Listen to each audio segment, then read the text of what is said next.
Hey guys, welcome to Love, Life, and Politics, where I talk about love, life, and mostly politics.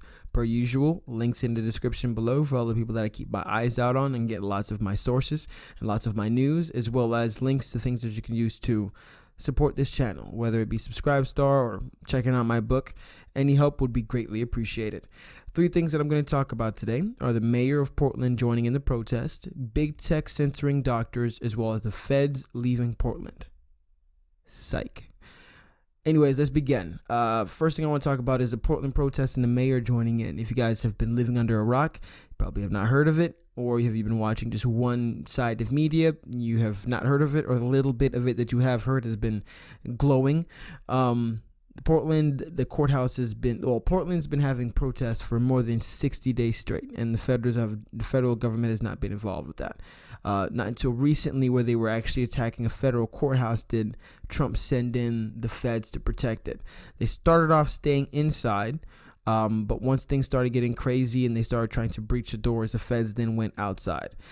If you have been keeping tabs on little bits of the media here and there, you will only see they're trying to spin the narrative to say that unmarked officers, Trump's Gestapo, have been grabbing people, not reading their Miranda rights, and grabbing them and putting them in unmarked vans and just taking off, blah, blah, blah, blah, blah. Well, these people neglect to actually think about what law enforcement does on a day-to-day. There's undercover cops. There's undercover vehicles. They don't need to read you your Miranda rights.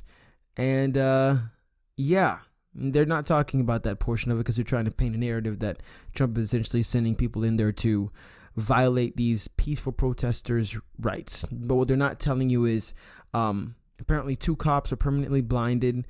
One had a firework essentially explode on his knee. I don't think anybody's lost their lives, but a lot of people have been injured. Somebody had got nails in their hands. A lot of these federal officers are being mutilated, hurt, attacked, and the media is not talking about it at all. In fact, they're painting it as if the protesters are peaceful and it's the federal government agents, the federal agents that are antagonizing them. And it takes a lot of mental gymnastics to get there. So you mean to tell me Trump was not involved? He didn't send any feds in for, 30 days, 40 days of these almost 60-day riots? And then when he sends them in, now it's his fault that there's rioting going on. These people are horrible for the country, because if you side with people who are burning down federal buildings, who are burning down any buildings, who are being violent and antagonistic and destructive and disruptive to the population, you're bad. You're ideal that you're trying to help the community, help the downtrodden is BS, because who are you affecting the most? These small business owners and all these people who can't even travel the normal route to work or travel at all because you force them to stay home. And if they do have to go to work, they have to take major detours since people are protesting and burning stuff down. And in other parts of the country, losing their lives. Anyways, with that being prefaced, the mayor of Portland decided to try and join in on these protests. And he got tear gassed. And at first I was like, oh, well, that's not that bad. Then I saw the rest of the videos. These people that he was trying to join, they were roasting him. They were freaking holding up signs saying he needs to resign. And then they freaking chased him into a building and his security guards essentially escorted him into a building. And they started beating on the windows. This guy tries to come up. These people are so ridiculous and don't understand at all. Actually, maybe they do understand. They simply do not care. There's no actual message they're trying to get across. There's no actual change. When people are out there, even though as dumb and ridiculous as it is, the mayor joins in your protest and you attack the mayor, you're dumb. You really don't have any goals or desires. You just want to cause a ruckus. You want to be on the news for being a fool. And anyways, he gets roasted beautifully. And I think Trump put a tweet out there talking about how he was involved in it. Honestly, I think there should be legal action against this, because if these people, like Tim Pool, kudos to him, his analogy for this is, if a guy comes up and says, hey guys, let's go protest the rich. goes into a bank, and then there's a group of people that join him. It's like, yeah, let's protest the rich, yay! And he goes into a bank and starts robbing the bank, and you're there with him, clapping him, supporting him in it. You guys are now bank robbers. If you guys are providing cover for people who are destroying federal property, hurting others, attacking federal agents, you're an accomplice. And anybody who tries to essentially say that you're not is not honest and is just being 100% biased. I'm sorry. If you watch the full videos, you watch both sides, you can't you can't side with that. It's like the mentality of some of these people are like, oh yeah, it was a very, like the 9/11, it was a very calm and collective plane ride until they hijacked it and ran into a plane. No, you would never say that. You talk about 9/11, the tragedy, the horrible thing that happened. It doesn't matter how good that flight was before it got hijacked. It matters about the major impact of what is happening in that plane ride. Nobody talks about the perfect takeoff. Nobody talks about how many minutes or hours it was over there completely uninterrupted and everybody thought that it was just going to be another day on a plane. Nobody. You talk about the crazy stuff that's happening, but you don't apply that same logic to this. In fact, you don't even mention the actual protest and violence that's happening. It's like talking about 9/11 and just talking about, hey, there was this plane that was driving, it was good. Something happened afterwards, but we're not going to talk about it, but it was a great plane ride. You're dumb and you're idiots. And this guy's a fool for it too. Anyways, another big news, big tech. They actually had their hearings recently. I didn't watch the hearings. Tim Pool, I like Tim Pool. I think he's the one I watched the most. He kind of swayed me into thinking that both sides aren't really going to do anything when it comes to big tech.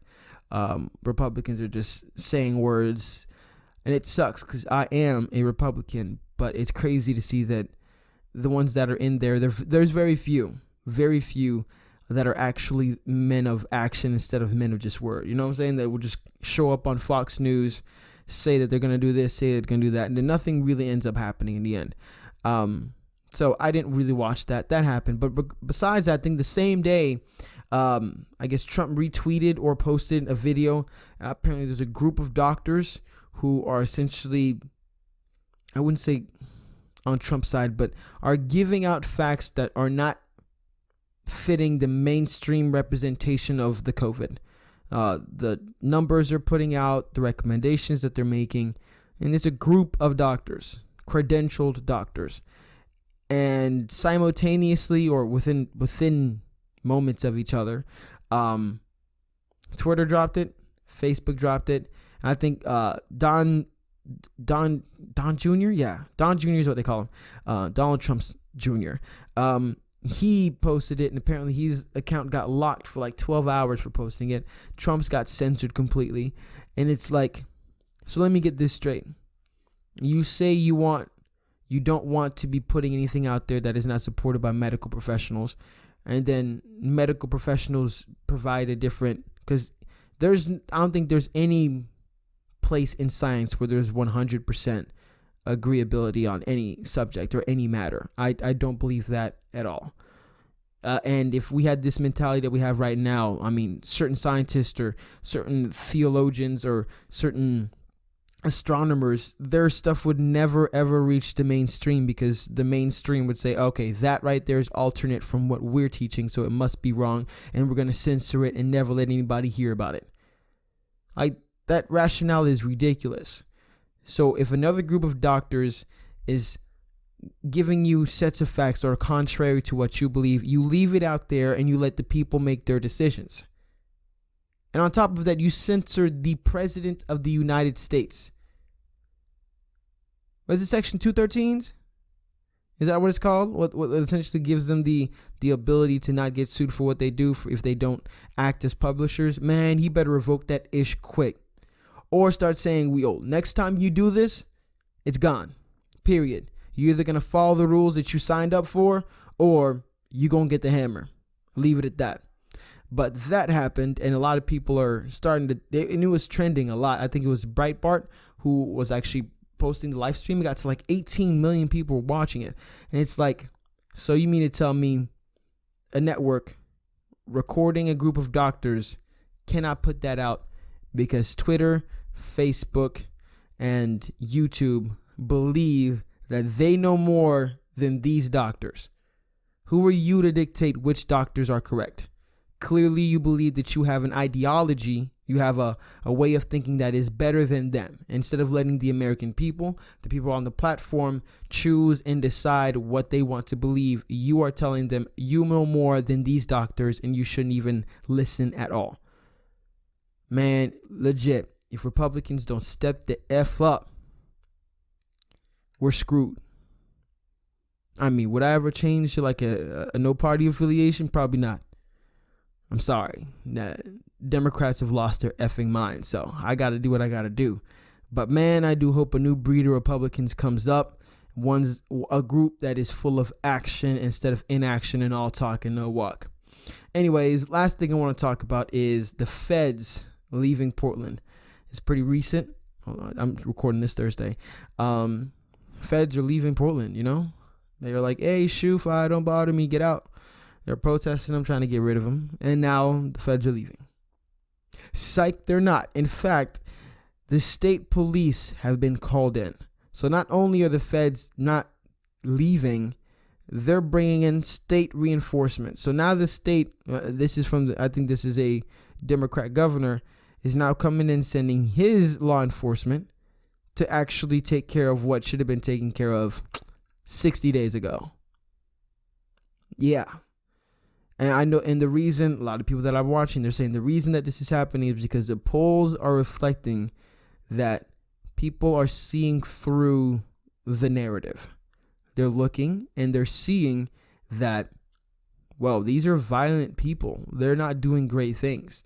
Some people are actually seeing through the smoke screen of the liberal media and the liberal bias. They're like, okay, this should not be happening. I agree with having law enforcement stop these crazies from doing crazy and violent and destructive things.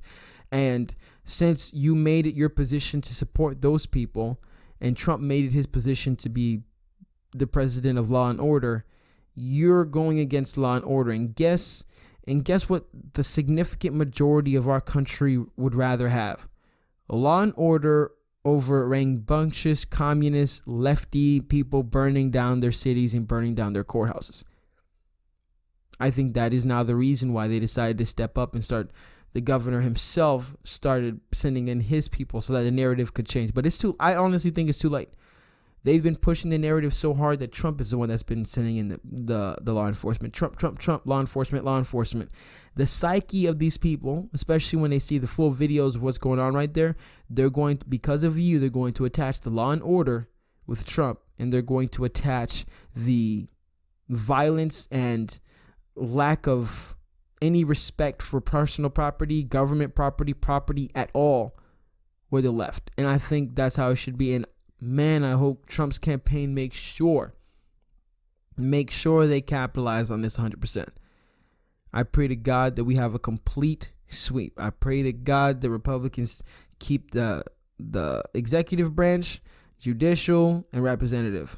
Is it? Yeah, judicial, representative, executive. Yeah.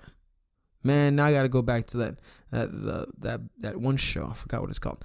Anyways, we need to take them all back. To House Representative, Senate. Yeah. And y'all over here watching me have a brain fart. Anyways, thank you for listening. That's the major 3 things that have happened this week. I hope you guys were able to get something from it. If you haven't heard of these yet, glad that you have. I encourage that everybody do their own research, really look into these subjects even more so that whenever you get into a discussion with anybody, whether they agree or disagree, you're able to have a thoughtful discussion and know what the heck you're talking about. Anyways, if you like this video, please click that like button, share, subscribe. Anything that you do to excel this channel will be greatly appreciated. I hope you guys have a blessed one. Stay safe.